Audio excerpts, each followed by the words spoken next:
What is up, dads? My name is Mark Small. Welcome to Act a Dad, the awesome dad show. I am stoked for tonight's episode, man. I'm bringing you guys a ton of value.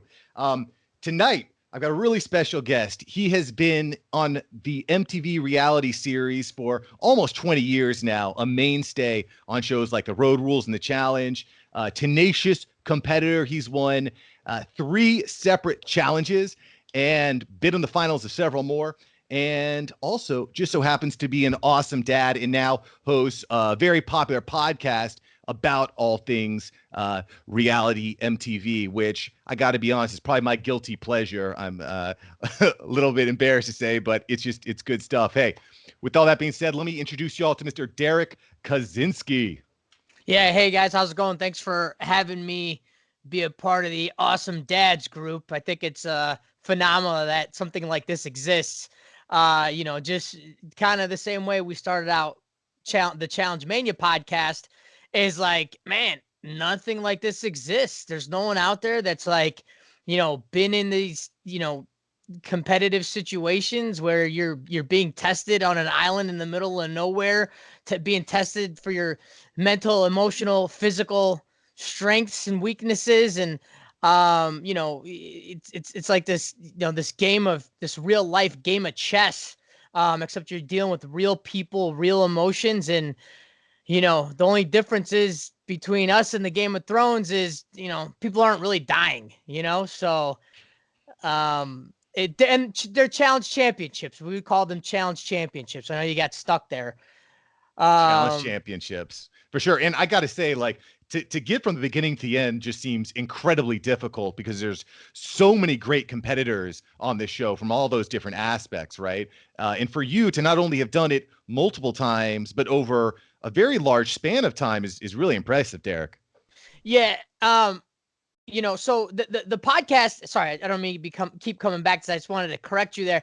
The podcast isn't all MTV reality. It's pretty much just the challenge. We break it down like it's a sport. We talk about the scenarios, the characters, these difficult situations that they've come across, and I'm able to kind of talk about it like an expert because I've done it 10 times, won 3 times. I've been in probably the most physical of elimination rounds that they've could throw our way. So I'm able to kind of talk about it like it's a sport because after high school and college, this was my sport, so luckily it's in its 34th season coming up. And we will be covering the season that hasn't been announced yet, but it's coming out soon. So if you guys are into Challenge Mayhem, we'll be breaking it down there with my co-host Scott Yeager, and we bring on people from the show, the prominent figures every week, and we break it down. So anyway, so it's enough about my podcast. This is your show. It's about being a dad, right? Yes, I took a long break from being on the shows. You said it's like a span of maybe 15 to 20 years there. I started in like 2003. I got chosen to do a show called Road Rules where I lived on an RV for 2 months in Chile and Argentina. And I got to do some of the coolest things in the world, man. I got to bungee jump out of a helicopter into an active volcano, rappel down a 210-foot waterfall. And then I did some other like weird stuff that wasn't like something I'm like that proud of, but I endured and got done, like eat 13 pieces of cow. Eyeballs, eyelashes, stand in a window, body painted naked for an hour without moving, which is extremely difficult. Anyway, long story short, they do the spinoff shows called The Challenges. I think I did 7 or 8 or something like that. And then I decided to start a family, and my son was born. And I guess I won a couple challenges while my son was had just entered this world. And then I went off and got a real job in the oil field, and I stepped away from the game for 7 years. 7 years. I stepped away just to be a dad, just to be an active dad, to be an active dad, to be an awesome dad. And that was the goal, man. That was the goal, everything stopped, man. Life stopped. Social media got thrown out the window. The challenges stopped. And I was like, I am going to be a real dad, not a TV dad, not someone that's like waits around waiting for someone to call you to do a challenge. It was like, nope, my son, my wife at the time, divorced dad. My wife at the time, real job, real life. I was going to take the plunge out of the reality TV world, out of the challenge world, so I could provide for my family and do what I thought was right. Come to find out that, I wasn't happy. And then they asked me to come back, do the show, do the challenge. About 2 years ago, they asked me to do the 30-30 while I was going through a divorce, while I was going through a custody battle, just to be looking at the monster like, hold on, you're going to have to keep it clean on this reality TV show while you're going through all this. Right. Because it's all about the kid, man. It's all about, making a good impression and I don't know if you've watched the show. I mean, if you watch MTV reality, honestly, it's probably like the only like type of show like that I watch. I don't know why. There's something about the challenge that's okay. I don't know, it's kind of hooked me in, which is cool. And which I think is really cool for you to say, hey, this has been like something I've been really passionate about for so many years, but my kid is born, and how that kind of like triggered you. It triggered something inside you, say, hey, I'm going all in for my family. Right. Yeah. That's something really powerful. Yeah. No, I mean, first, I hadn't won a challenge until, well, I had won a challenge. Then the second one I won, my son was the island, and my son was, he was still in the womb, Mm-hmm. and then, I got lucky and I won it, and I was able to sort of be an active dad for about 2 years off of my earnings and off of whatever I had in the bag. I was just a dad, man. Like, my kid was born, for the first 2 years, I was just, living off of, the MTV money and, my winnings. And I was able to be a dad, man, for 2 years. So I was like carrying that kid around like he was my little football, Right. So, fast forward to, when we're getting through a divorce, and, the court systems are like not favorable to the father because he's a man, or because he's a dad, or whatever the situation may be. And, your child's getting pulled from you when I've literally been with him every day since he came out of the womb. You know what I mean? So that's, But that story is the problem, Derrick, is that story is so prevalent right now. Statistically, roughly 85% of divorced dads see their kid 4 days a month. 4 days a month. And that's just insane to me. Like, I'm in a situation where I'm blessed to have access to my kids every day, right? But you never know what tomorrow's going to bring. And I just couldn't. I don't know how I would be able to handle that, because it's like society undervalues the connection between dad and their children. I don't know why that is, right? But have you ever felt that way? I think it's like, I feel like it's another aspect in life where someone has become the minority. It's like, in society, we've gone through, we now have racial equality. We have women's rights, Yep. which were both, suppressive times in time. Yeah, these movements were needed, right? They were needed. That's right. So we got gay right, or LGBTQ rights, equality. I'm sorry, women's equality, racial equality. I'm missing another one. Somewhere in there. But, as I was going through my, proceedings, I noticed that, we are the minority when it comes to, having your child 50-50, and granted, like, there are bad fathers out there, right? And they may have ruined it over time because of the bad things that they've done, and which have led to these, unwritten rules or unwritten laws of morale saying, oh, it's Deadbeat dad, quote unquote, right? Yeah, but dude, there's so many good dads out there. There's so many great dads out there that don't get the benefit of the doubt because there's no doubt for them. It's just, this is how it's been. The mother gets the majority. The child must have been with the mother most of the time. So that's what the child is used to. But I think that's just the same as saying, like, hey, women, all they do is cook and clean. Like, all guys do is what? Go and work? Like, no. Guys work and take care of their kids. It's the same. They work for their kids. You know, so if they need to tweak time at work, like, that's okay. Like, maybe they can talk to their boss and tweak time at work to level things out. Maybe they take a pay cut or whatever to level things out. Maybe mom works too and things get leveled out. You know, but to automatically be like, this is a quick custody hearing. This is a quick custody hearing. He's the father and he works X amount of hours. So that must mean that he is with the child is with the mother for X amount of time without even reading into like all the problems. Right.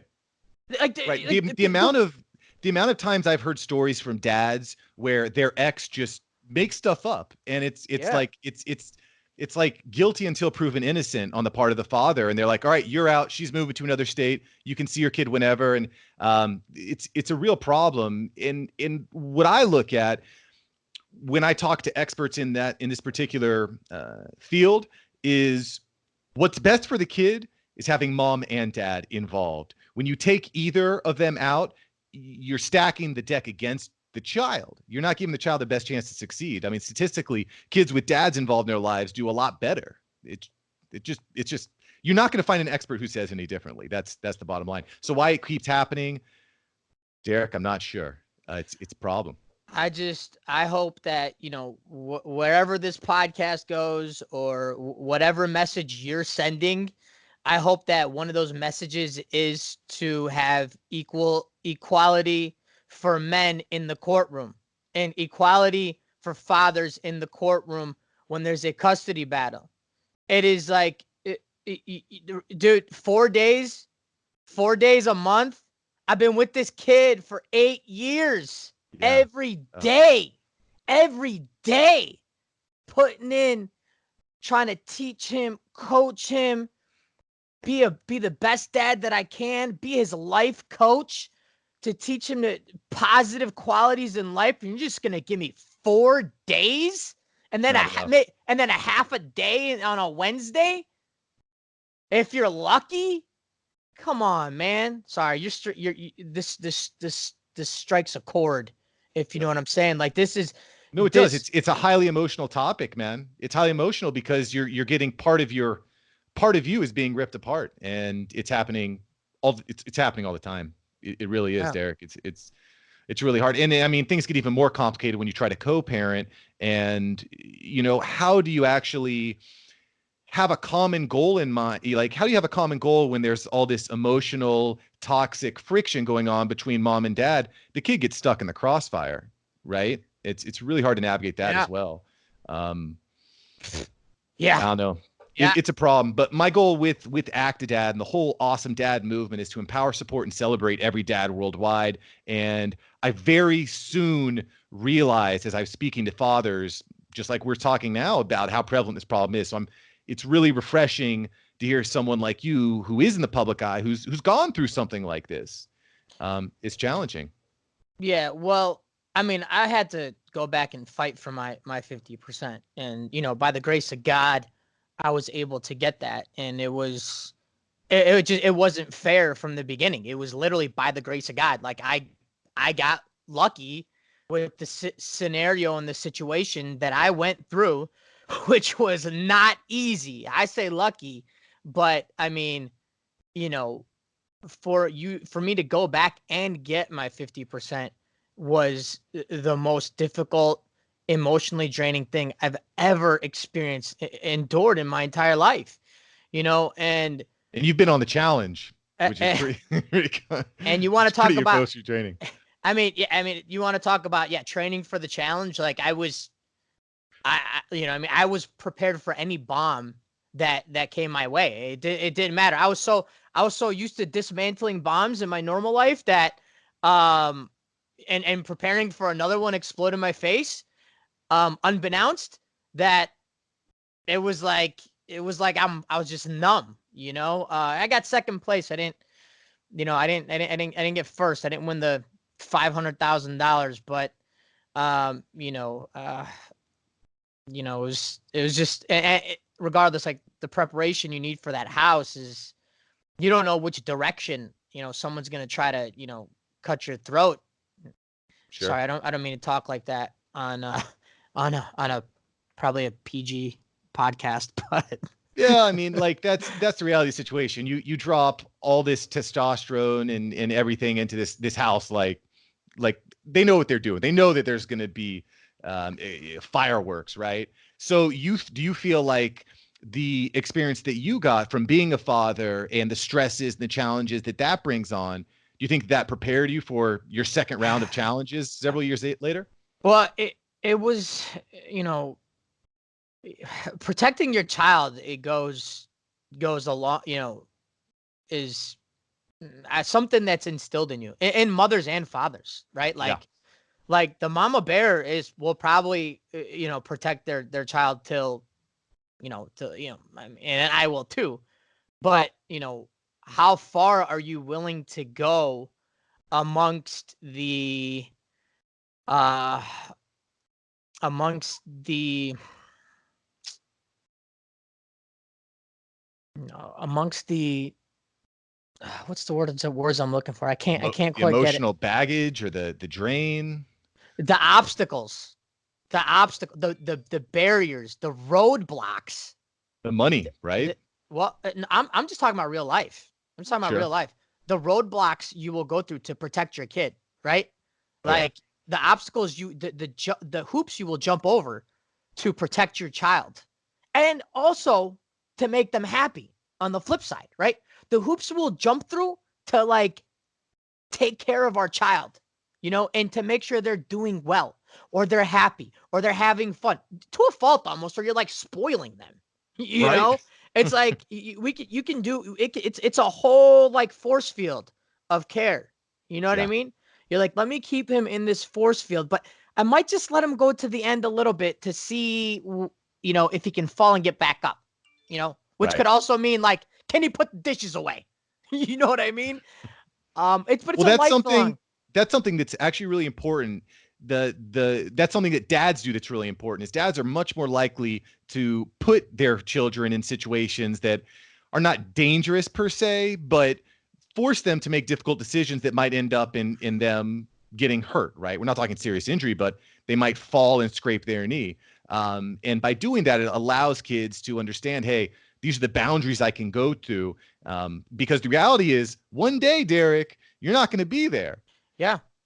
And you want to make sure your kid has those tools. Yeah. It's scary, man. It's like, my kid, first and second grade was talking about like bullies and bullying and not being able to, deal with certain kids in his class and on the playground. And I'm like, I'm dumbfounded. I'm like, I don't know if I have the tools. Like, what do I do? I tell the teacher, I tell the principal, and then you're like, what? I'm like, so is that what you did? How did you handle that when he talks to you about the bullies?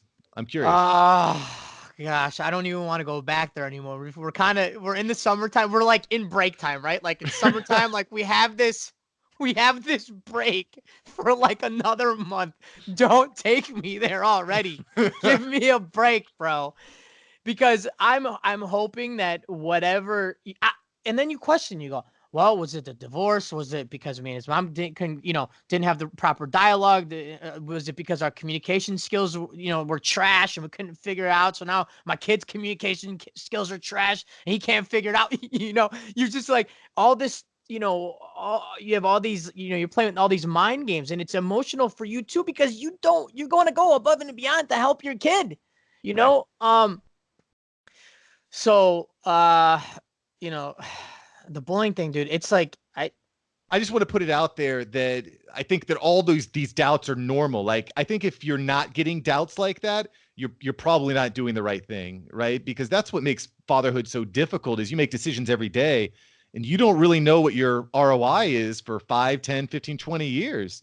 It's really hard. But to your point, it's really common for the moms when it comes to mom style parenting, they want to get involved like firsthand. They want to talk to the principal and the teachers, the mom. They want to show up at recess and start, messing kids up, right? Like let them know Mama Bear is there. So Yeah. that's why I was kind of curious what your thought was. Like, did you try to empower him? Because like, we look back to your persona on the challenges. You're not always the biggest and baddest, but it's your tenacity and like your self-confidence that is what I think takes you through. Right. So how do you instill that on your child so he has that same self-confidence? I may be going over the top with this next statement, but when my brothers were younger, I tried to teach them football and how to tackle and how to hit and how to decleat guys and how to crack back. Oh And yeah. I wanted to teach them to know what it feels like to lay somebody out. Okay. Oh, and this is all helmet, shoulder pads, hitting drills. These kids, Sure. we're teaching these kids how to tackle, right? But not all of these kids have, forgive my French, but not all these kids have killer instinct.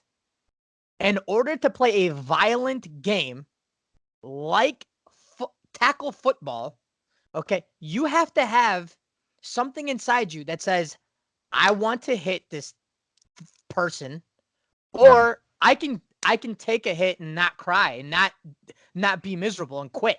Right? It's one or the other. Like, and if it's just like a boxing or fighting or UFC or anything. Like, if you're seeing your kid like get beat up, like you're gonna take him out. Like, Right. you can't just sit there and like watch your kid get beat up. So I was able to sort of train for my kid with like my younger brothers, right? In a way, in a strange sense, So Well, you still feel that sense of responsibility for your younger brothers as you would for your son. I mean, yeah, slightly different dynamic, but similar. you have to find ways to like get in their head and like understand that they can hit people too, and it can feel good. Like that's football. Like, and so I'm like, let me show you how, because they were having trouble with just like the head-on contact, not getting low enough, not Mhm. it's just, but if you teach them how to hit and it feels good and they can have that feeling where they stand over another guy like they're Muhammad Ali and just like took their head off, that feels good. That's how you hit somebody, that I'm sorry, like, maybe I'm scaring a lot of dads or moms or whoever's listening to this right now, but that's football, man. You got to teach your kid to protect himself, and my son's playing flag football. My ex-wife didn't let him let him start playing flag football because she thought that was too dangerous.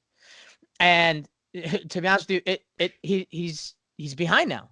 He's behind. Look, he got the game ball like a football, not like a baseball, in his first championship game. He won his first championship a couple months ago. I had last 2 years I was in and out of the country doing shows, and I wasn't able to be a consistent active dad the past 2 years, 2 summers, because I was trying to like going through a divorce and get my life together, make some money, like start over. I was starting over, and my old job called me back and said, "Do you want another crack at this?" Pretty much, and so I'm back and Well, forth look, last. part of being an actidad is rule number one of being an actidad is you have to take care of yourself, right? And kind of like you alluded to earlier, you dropped everything to try to change who you were, right? You're dropping all the competitiveness and the tenacity, and I'm going to go work the oil fields. And like, it's really dangerous to do that, I think, because you end up being dissatisfied and unhappy. And if you end up in that situation, you're not really in a good place to be a father, right? So it's always about kind of trying to find this balance or trying to find the right seasons. But what I try to do when I'm with my kids is say, hey, when I'm here, I'm all in, right? I'm not somewhere else. I'm not at the playground like playing on Facebook or Instagram, whatever. I'm here. I'm involved, right? So I don't think there's anything wrong with saying, hey, I couldn't be there for every game, each one of my kids' game, because I was out trying to provide a future for not only myself, but for him too, right? Yeah, yeah. But the difference is, and I do doodle sometimes, like you were saying, I do doodle. But I still Okay. feel you can be an actor dad, doodle sometimes, and make time. You know what I mean? Like, um, You're so, but human, right? So well, you're human is what my you're saying. problem is like, my work essentially is social media. I have to, I promote, like, everything's promotion based off of my following, right? Like, I essentially, sell tickets for live shows, you know, sponsors sometimes sponsor our podcast, you know, uh, so if I want people to listen to my, my podcast, I have to promote it, you know? So it's all promote, and market and creatively, get people to, like, be like, oh, I want to listen to this guy. Stuff's, kind of interesting, and it's funny, and it's laid back, and it's about the show that I have been watching for the past 25 years. This is Right. great. I'm going to support it. I'm going to support him. I'm going to hit up his Patreon. And I'm gonna, I'm gonna subscribe. I'm gonna throw $15 in the pot so these guys can keep doing this stuff. Patreon.com/Challenge Mania in case you guys want to do that. Sorry. So, but I'm with you there 100% though, because like we live in this digital all access all the time world, and I don't know, I struggle with it too. I think anyone who's a human nowadays is struggling with that, because how do I be present in the moment, but also you're just connected at all times, right? It's hard to kind of sever that. it's exhausting, man. It's exhausting. Sometimes I'm like, man, I don't know if I want to do this anymore. Then I look at the flip side and I'm like, I'm not going to, if with a normal job, like, I'm not going to have Right. all this free time to be with my kid. And that was the goal from Right. the custody case, to now. The goal has always been, how do I make time for my kid? How do I pick him up drop him off at school? How do I pick him up from school on my days where it's fair, where it's 50-50? Because God only knows, if I had 80%, I don't know how I'd do it. But I mean, it probably could, but it's neither here nor there. It's just like, I need to be able to make my life as open and available to my child, to his sports, and for me to just be there for him, to teach him, to coach him, to love him, just like when he, came out of mom, like, when I was holding, for the first 2 years, when I was holding him like a football, like, it hasn't changed, which is why it's so hard, like, court hearings, divorce or not, like, I'm still 100%, like, I have to take care of this. I have to take care of him. I have to protect him.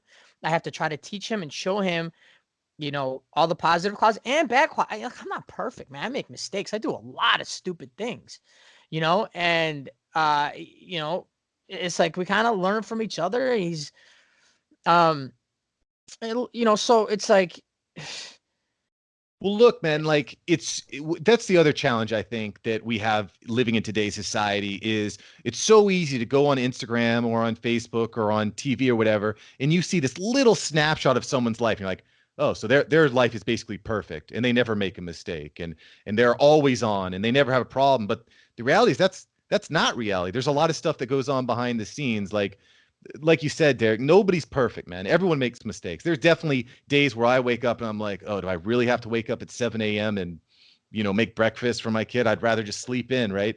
Like that's normal. But I think it's just trying to just be as involved as possible. Like you, like, for example, your kid won, your son recently won his baseball championship, right? And who was yep. there? Yeah, no, but that's the thing. It was like I was saying before, the last 2 years, last 2 summers, he couldn't get to that point. He couldn't reach that pinnacle, like, without me, because I put in extra time with him. We do extra practice. When he doesn't want to, I try to push him to the point where this is where he understands, like, you are only going to get better than these kids if you do more, if you practice more. Yesterday I was trying to talk to him about perfect practice makes perfect. When he don't even know practice makes perfect yet. I'm just like way in over my head, you know? So it's like you know, and you don't want to turn them off from sports either, man. You know, like Right. that's another struggle is like pushing these kids too much to the point where they don't want to do it. You know, my son's the point too where he doesn't want to listen to me. I have to go to other coaches and dads and be like, hey, can you tell him he's doing this wrong? Because all the kids do that. So for everyone out there listening right now, your kid is, you know, my kid's 10 years old, but you know, your kid may be 6, 7, 8, 9, 10, 11, 12, 13, 14, 15. I only know up to 10. So I know that like it's already to the point where he doesn't want to listen to dad, you know, because we're so close that he can go, you know, I don't want to do that. And I kind of gotta, you know, last year he pulled this on me. You know, he had a 16-point basketball game. And I'm like, listen, you may never have 16 points in the rest of your life. You are 10 years old, 9 years old. You scored 16 points in one basketball game. It's legit. I'm telling you, that is unbelievable. Like that, like 16 points, 8 rebounds, freaking, he's just on fire, you know? And I was praising him. But I'm like, we have to keep doing this warm up for an hour beforehand. It doesn't have to be an hour, but let's do our warm up shots. Let's get our handles prepared. That's it. Let's just dribble and do some close shots. That 15 minutes if you don't whine. It's done. We're talking like put up, 15, 20 shots and dribble up and down the court so you're comfortable with the ball. Boom, we go to the game. No, Dad, I don't want to do that. It's 16 points in the first game. Let me tell you how much it pained me to say, okay, we'll see. We'll see if this affects your game today. All right, he went out there. He had like 2 points or no points or something like that. Just, garbage, bro. Like, Yeah. But you know how much it pained me to let him miss that practice, that pregame warm up with his dad. Like, but I did it so he could see that if you warm up, it's gonna make a difference. If you go and get extra swings in, you're probably gonna hit the ball. If you if you want to play catch or if you're the backup quarterback, and you may never be throwing the ball, well, let's put you in there because when there's garbage time and they put you in, who cares? You throw a touchdown or two. Awesome. So you caught a touchdown, you threw a touchdown, but that's only going to happen if we go out there and we do it more than just that one practice a week. Well, I think that's something that's really important for dads to do because he might not necessarily be the next Michael Jordan. He might never go on to play a professional sport, right? Right. But teaching your kids how to be disciplined and put in that quality time and that practice before the big game, whether it's an exam or a meeting or this interview, for example. I read and I studied and I tried to learn about you, my guest, right? So it's important that you put in the work before game time because failing to plan means planning to fail, right? But to your other point, the other challenge is if you push them too far, they kind of shut down, right? Or it's not fun anymore. So that's always this kind of this give and take, this balance. Yeah, you got to find what makes what your kid has fun with, right? Like I noticed that like just straight like practice without like a game, like without like, oh, let me see how many shots you can make from the block in 1 minute. In 1 minute, let's see, and then and then you kind of switch the game up. There's some kind of competitive edge. That's what I noticed.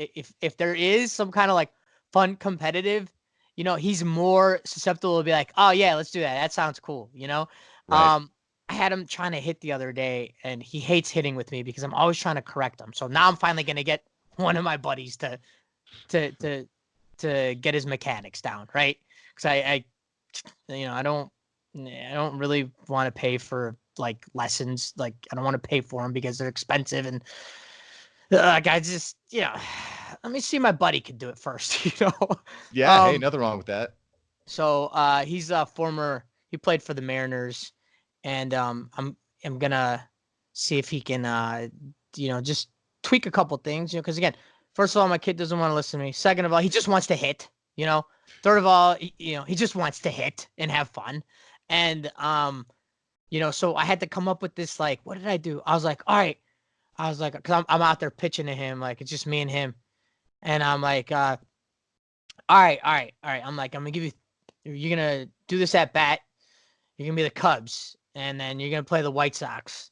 And then based on like how you hit the ball, this is just like on the fly. Based on how you hit the ball, we're gonna say whether it's a single, a double, a triple, or an out. And Hmm. so he's just like hitting like singles and or an out. It's like a single or an out. So it's like a competitive game because he's both the Chicago White Sox, and once he gets 3 outs, he's gonna be the Cubs. So nonstop, he's hitting, right? So this is my game. I'm like tricking him to hit, right? But No, it's great. so like nonstop, there's some kind of like game element to it. So it was like 0-0, because he couldn't he couldn't string together like 3, 4, 5 hits. And that's my point. Like if you can't hit the ball like 4 or 5 times like in a row, like you're not feeling it. Like you're not hot. Like you're not. So without me saying that, and embarrassing him and getting him mad, I'm just like, whatever, dude. Single out, single out. Just keep hitting. I'll go get the balls. And I'm out like, go get the balls. I'm shagging balls. I'm doing it all. So Hey, I think from the moment they come out of the womb, you're shagging balls, right? Because you're picking up Legos and all this stuff all over the yeah. house. It just that comes with the dad to it territory, right? So I had another question for you here that I just wanted your input on. Like, for you, Derrick, how would you compare that feeling of winning the actual challenge, your own personal challenge, or being there when your son won his baseball championship? How would you compare those two feelings? Yeah, so it's funny is ironically, I'm on the Dirty 30. It's the last TV show I was on, the last full season I did, and it was my first season back. And and he's got his football season and he's doing well. He's doing well. He's doing well. And I'm getting updates, and while I'm being filmed, I'm getting updates, and he ends up finishing second place, right, in that football season. And I end up finishing second place in that football season, or my challenge season. But when we got back, 2 years later, a year, whatever, this season, like a couple months ago, um, he had won his first flag football championship. I was able to see that, and he got the game ball because he wasn't the most athletic, similarly to his father. He wasn't always I wasn't always the biggest, fastest, strongest. I just always worked hard and I had fun doing it. Well, my kid goes up probably in like a 17-10 ball game or something like that, right? And he's like a tight end. He's not the fastest. Um, he's not the most athletic. But he's got good hands. He can catch the ball. Like he's a very, very reliable, can catch the ball. He's a big, tall kid. He's a bigger kid. He's playing like older, like sixth graders too. So he was kind of like the younger bunch, fifth and sixth grade. He goes up and the ball gets thrown probably like 50 yards. He goes up and makes a play on like one of the best safeties in the league championship game.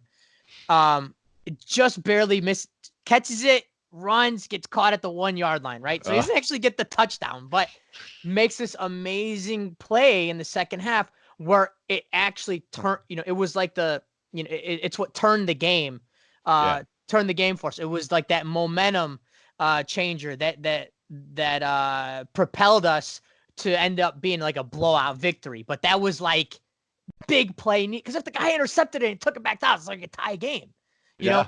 So after the game, we're leaving. My ex-wife takes him, and the head coach comes up. He goes, "Where'd Derrick go?" And I'm like, "He's gone." He's like, "Well, I got this ball for him. I wanted to give it to him." I'm like, "What?" He's like, "Yeah, I'm gonna give him the game ball." And I'm like, "I'm gonna call my ex-wife, like, hey, you got to bring him back here. This is really important. Coach's gonna give him a game ball. Like, this is the championship game ball." And like, I busted out my camera, I start recording. I'm like, this is emotional for me, right? Like, Yeah. he's given this kid the game ball on a great catch. He wasn't the most athletic. He didn't score the most touchdowns. Like he played on a team with some high flying kids, and they gave him the game ball. And I was just so proud of him because he went out there and ran his routes hard because he knew the situation. He knew how important it was. As much as he hates and will admit to you that he doesn't get the ball a lot like the other kids, he went out there in that championship game and ran all of his routes. He only played offense. He's not even offense defense like some of these kids are, He's a little slower, So I would compare that to my first challenge championship, what I saw there. Like, it took me a while. It took me a few years to answer your question. It took me a few years to win my first challenge championship. And I think, he finally got it. He got the monkey off his back, because for the longest time, he's like, Daddy, I want to win a championship. I want a championship. And he wasn't able to do it. Finished second, had some, not very good seasons, had fun with it, loves flag football.